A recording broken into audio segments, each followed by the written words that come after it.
स्वागत है सभी का। इस वीडियो में हम सीजी व्यापम के प्री बीएड के हिंदी के मॉडल आंसर देखेंगे, संभावित उत्तर आपको बताएंगे। हालांकि हमने प्रयास किया है कि इसमें आपको हम सटीक उत्तर बताएं, लेकिन ये पॉसिबिलिटी है कि कुछ आंसर डिफरेंट हो सकते हैं जब व्यापम इसका ऑफिशियल आंसर की जारी करेगा। तो चलिए देखते हैं। पहला है मुहावरा मूल रूप से किस भाषा का शब्द है? तो किस भाषा का है? ये अरबी का है। ऑप्शन ए इसका सही आंसर हो जाएगा। फारसी, संस्कृत, हिंदी ये सब नहीं होगा। उसके बाद नेक्स्ट है, नीचे दी गई सूची में से ऐश्वर्य के विलोम शब्द को पहचानिए। देखिए, हमने जो हिंदी का क्लास कराया था तो उसमें हमने पढ़ाया था ऐश्वर्य का पर्यायवाची। अब जब ऐश्वर्य का पर्यायवाची हम जान रहे हैं तो इसका विलोम हम आसानी से बता सकते हैं। ऐश्वर्य का पर्यायवाची क्या होता है? संपन्नता। तो ये तो इसका आंसर नहीं होगा, है ना। और एक चीज़ है अकर्मण्यता। अब अकर्मण्यता ऐश्वर्य से डायरेक्टली ऐसे कोई रिलेटेड नहीं है। अकर्मण्यता मतलब ये है कि आदमी कुछ कर नहीं रहा है, कुछ कर नहीं पा रहा है, एफर्ट नहीं लगा पा रहा है, कोशिश नहीं कर पा रहा है, तब उसमें अकर्मण्यता कहलाएगा, है ना। तो ये तो कट जाएगा, ये होगा नहीं। अब बचा दो चीज़।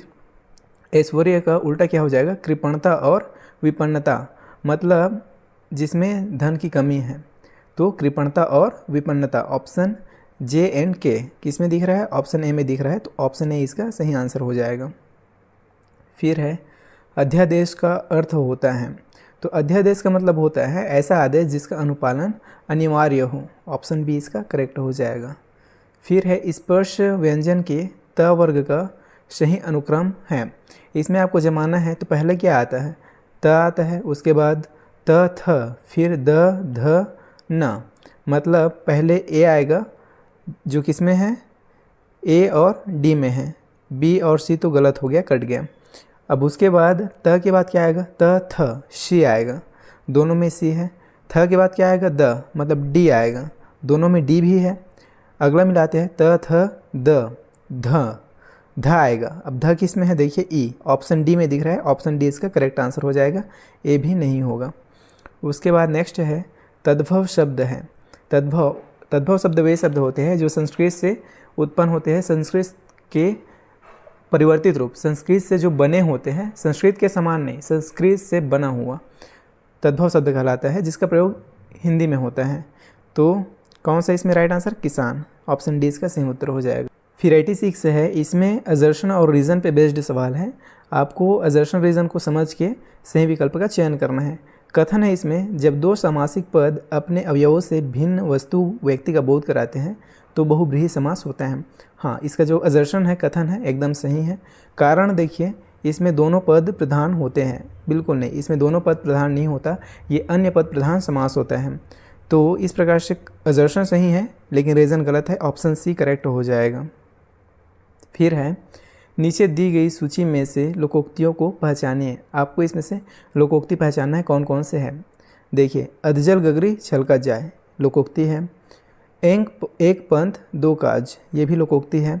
आ बैल मुझे मार, नहीं, ये मुहावरा है।